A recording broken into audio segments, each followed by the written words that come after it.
Samsung is less than 2 months away from announcing its next-generation flagship smartphone. And several features of the upcoming devices have leaked over the past few months. Some rumors claimed that Samsung will finally upgrade RAM on its high-end devices, but a new rumor shoots down those claims. Galaxy S24 series phones will have same RAM as predecessors. According to usually reliable tipster Ice Universe, at Universe Ice, the base Galaxy S24 will come equipped with just 8 GB RAM, with no option to upgrade memory with pricier variants.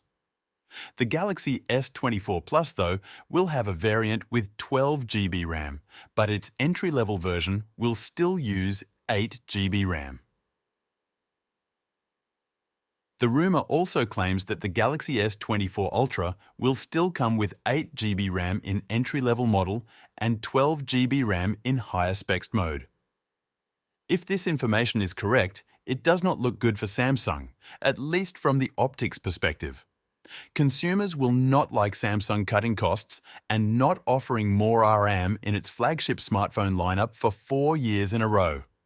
This comes in at a time when these devices are expected to offer on-device AI, which needs more memory. It especially looks terrible compared to all other rival smartphones from competing Android brands that offer 16 GB RAM or even up to 24 GB RAM on some models.